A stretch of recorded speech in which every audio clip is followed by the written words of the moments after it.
실질적으로 지금 인플레이션 수치는 1.5%에서 2%에 해당한다. 니네들 연준 위원들 잘못 생각하는 거야. 니네들 목표 이미 달성했어.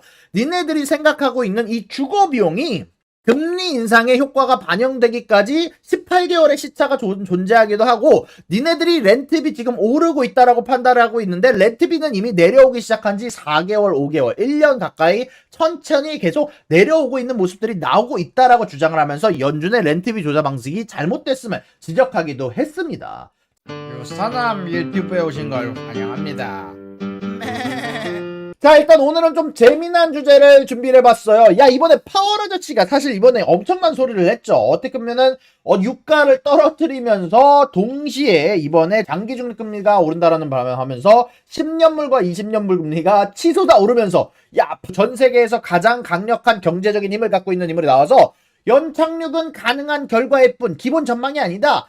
한마디로 무슨 소리예요? 경착륙이 우리의 기본 케이스다. 우리의 기본 기대치는 경기 침체가 오는 거다라고 얘기를 하면서 사실상 시장이 폭락하는데 가장 커다란 영향을 주기도 했었죠. 자, 그래서 제가 한번 이 경기 침체라는 주제에 대해서 아주 한번 디테일하게 한번 정리를 해보는 시간 가져보려고 하겠습니다. 연착륙이라는 기본 개념은요, 간단하게 얘기하면 경기 침체가 안 오면서 금리도 적당하게 인플레이션도 잡는 거를 기본적으로 연착륙이라고 하는데요. 원래 예전까지만 하더라도 많은 분들이 야, 이거 원래 예전하고 똑같은 발언 아니에요 라고 하시면 아닙니다. 자, 예를 들어서 이걸 3월 2일 3주 전만 하더라도 연착륙 기대감이 올랐다라고 했어요. 연착륙에 관해서 가능성이 높아졌다라고 얘기를 하면서 사실 이번 FOMC 전까지만 하더라도 파월 아저씨는 연착륙 가능하지, 우리 경기 침체 안 오는 거 가능하지라고 얘기를 했고, 2월 달만 하더라도 연착륙이 기본 가정이라고 했어요. 여기 뉴스 보이시죠?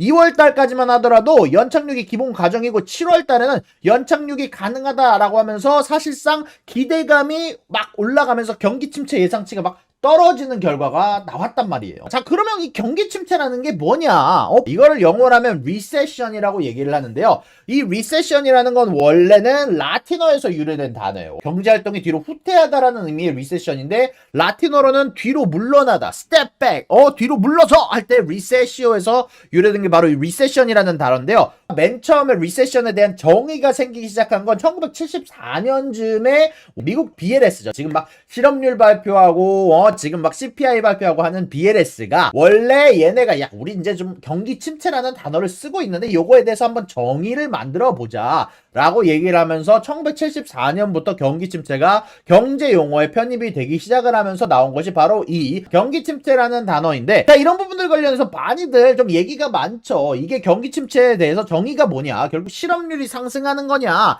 GDP가 2분기 연속 마이너스가 나는 거냐, 실물 경제가 후퇴하는 거냐, 이야기가 많지만 사실 정확하게 얘기하면 전미경제연구소가 선언하면 그때부터 경기 침체가 됩니다. 그러니까 경기 침체가 뭐 여러 가지 이야기가 많지만 뭐 실업률, GDP 이런 거 다 상관없이 전미경제연구소가 우리가 8명이서 한번 생각을 해봤는데 이거 경기 침체 같아. 경제 전반에 대해서 몇 달 이상 지속되는 경제활동의 현저한 감소를 우리가 관측했어 라고 얘기를 하면 그때부터 경기 침체라고 얘기를 하는 거예요. 근데 이게 좀 재미난 게 경기 침체라고 선언을 하는 경우가 원래는 보통 경기 침체가 끝난 이후에 몇 달 뒤에 결론을 내리는 경우가 많다라는 거예요. 사실상 대부분의 이 NBER이 선언하는 공식적인 경기 침체는 대부분 후행 지표입니다. 자, 그 전까지는 우리는 사실 지금이 경기 침체인지 아닌지 공식적으로 판단하는 기준이 없습니다. 이 공식적인 선언을 내려주는 게 바로 이 전미경제연구소 NBER이라는 집단인데,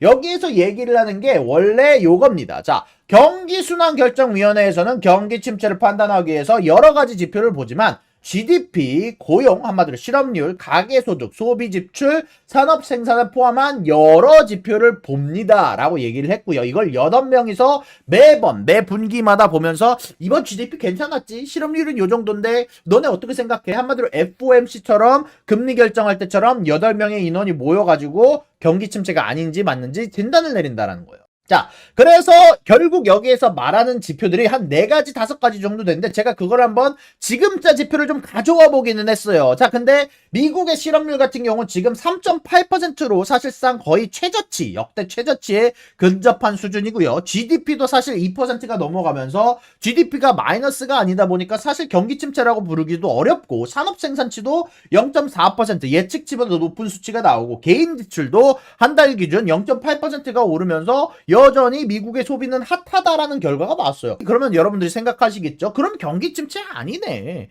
지금 경기 침체가 아니다라고 하는 이유가 방금 MBER에서 말한 지표들이 사실상 전부 다 경기 침체를 안 가리키고 있기 때문입니다. 근데 여기에서 좀 캐치할 부분이 좀 있습니다. 이게 뭐냐면 소비량 같은 경우 제가 아까 경기 침체를 보는 지표들 중 고용, 가계, 소비지 등 산업 생산을 통해서 얘네들이 경기 침체인지 아닌지 결정한다 그랬잖아. 근데 재미난 건 소비량을 제가 한번 조사를 해봤는데 꼭 경기 침체 동안 소비량이 떨어진다는 연구 결과는 없었어요. 의외로 경기 침체 중반부터 들어가게 되면서 소비가 뚝 떨어지는 경향이 2005년 이후부터 나오기는 했지만 그 전까지만 하더라도 경기 침체 기간에 소비량이 증가가 되는 경우가 보였고요. 실업률도요. 사실상 경기 침체가 중반 넘어가면서 갑작스럽게 폭발적으로 늘었지 경기 침체 초반기에는 역사적으로 낮은 실업률을 자랑하는 경우가 많았다. 그 실업률이 갑작스럽게 올라가기 시작하면서 경기 침체가 그 전에 선언되는 경우가 많았고요. 산업 생산 쪽도 사실상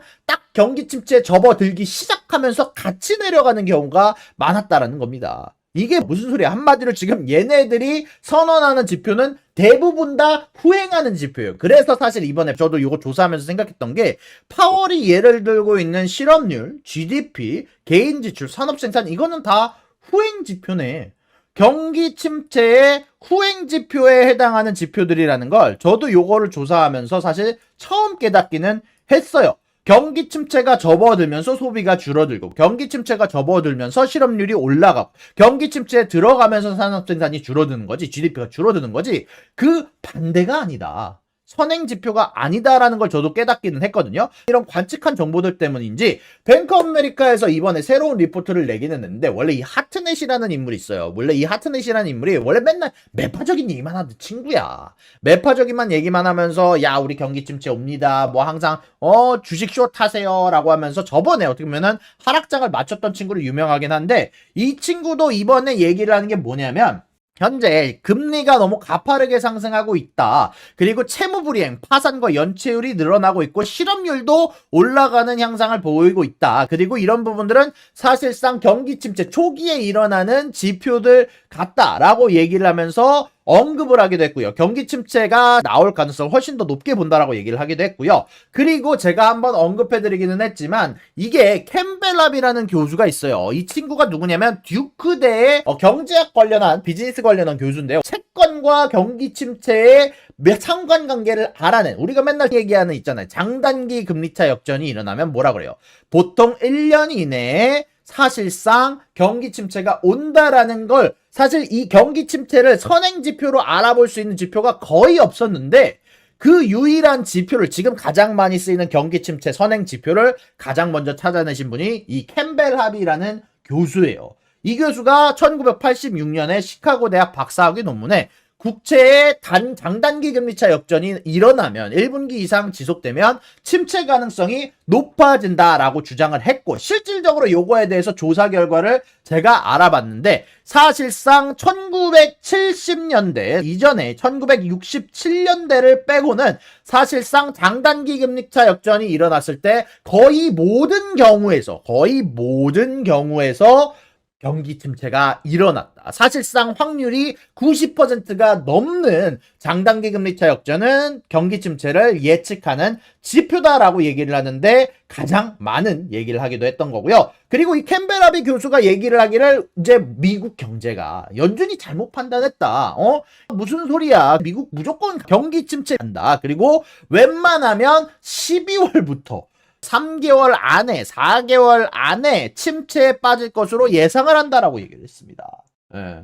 지금 이미 경기 침체에 거의 도달해 있다라고 얘기를 하면서 장단기 금리 타격전이 이미 13개월 전부터 일어나기 시작을 했고 그것에 따라서 사실상 경기 침체가 바로 코앞에 다가와 있다라고 얘기를 하면서 그 근거로 얘기한 건 이겁니다. 금리 인상이 경제에 효과를 내기까지는 후행하는 효과가 있단 말이에요. 지금 당장 금리를 올린다라고 해서 이게 갑작스럽게 돈 쓰는 양이 줄어나는 게 아니란 말이에요. 그러다 보니까 이게 후행해서 3개월, 4개월 정도 뒤에 후행하는 효과가 나오고 있는데 FOMC, 파월과 연준 위원들은 이런 부분들에 대해서 고려를 하지 않고 있다라고 얘기를 하고 있고 실질적으로 지금 인플레이션 수치는 1.5%에서 2%에 해당한다. 니네들 연준 위원들 잘못 생각하는 거야. 니네들 목표 이미 달성했어. 니네들이 생각하고 있는 이 주거 비용이 금리 인상의 효과가 반영되기까지 18개월의 시차가 존재하기도 하고 니네들이 렌트비 지금 오르고 있다라고 판단을 하고 있는데 렌트비는 이미 내려오기 시작한 지 4개월, 5개월, 1년 가까이 천천히 계속 내려오고 있는 모습들이 나오고 있다라고 주장을 하면서 연준의 렌트비 조사 방식이 잘못됐음을 지적하기도 했습니다. 자, 그런 가운데 안에서 이 렌트비 관련된 얘기를 요렇게 얘기를 해드릴 수 있어요. 많은 분들이 집값 다시 상승하고 있지 않나요? 주거비 다시 상승하고 있지 않나요? 라고 물어보셨을 때 제가 얘기를 했죠. 사실 안 그래도 요번에 제가 주거비 떨어지고 있는 것 같은데요? 라고 할 때 몇몇 분들이 비판을 주셨어요.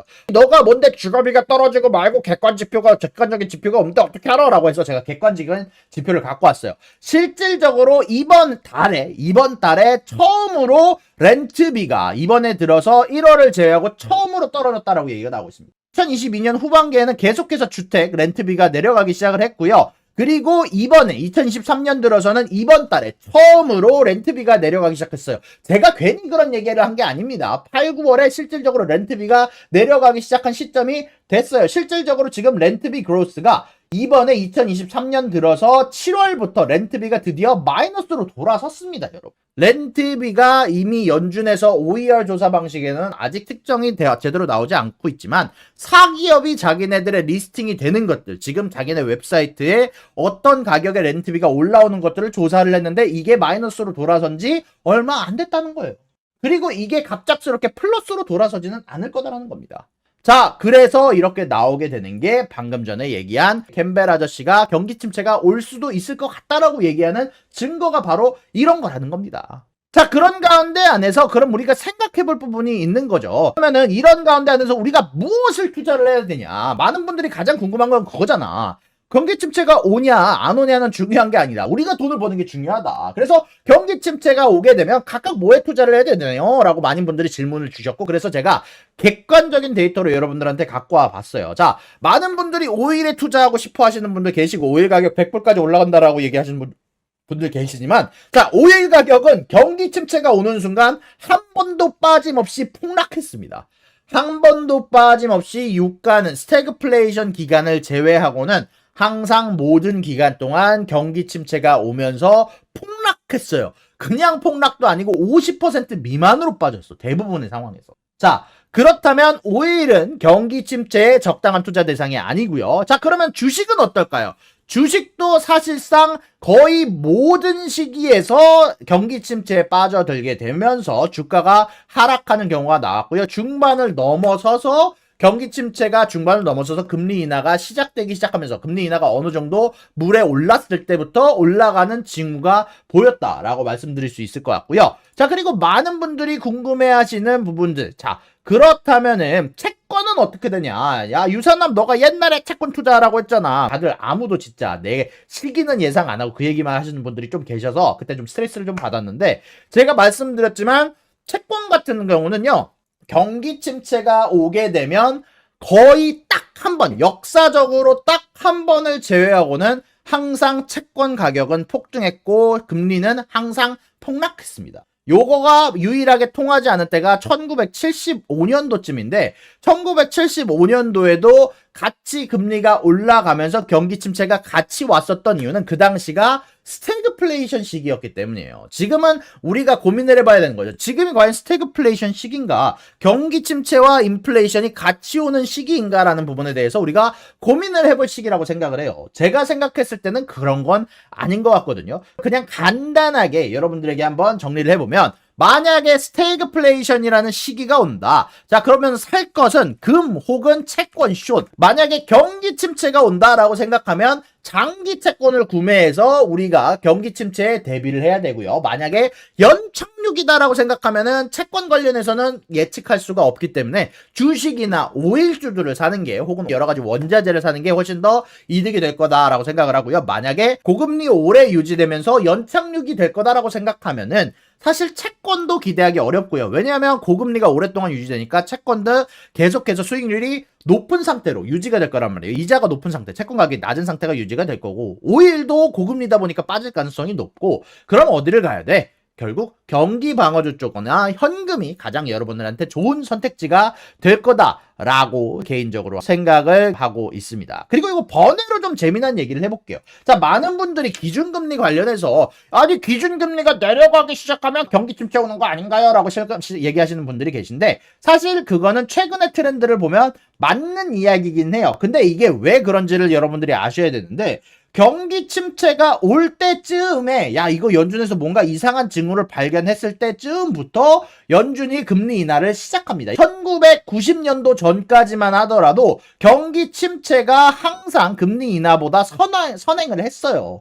1990년도 이전까지는 금리 인하 시기가 경기 침체 이후에 왔다가 이게 재미난 건 1990년도 이후에 야 우리가 양적 완화를 해야 되는 시기가 왔다라고 판단한 양적 완화가 사실 이 경기 침체의 해결책이다라고 판단한 연준이 그때부터는 경기 침체의 징후가 보이기 시작하면 그때부터 미리 금리 인하를 하는 정책이 나오기 시작해서 사실 어떻게 보면 금리 인하가 경기 침체보다 먼저 나오기 시작한 지는 딱 3번밖에 안 됐어요. 20년가량밖에 안 됐어요.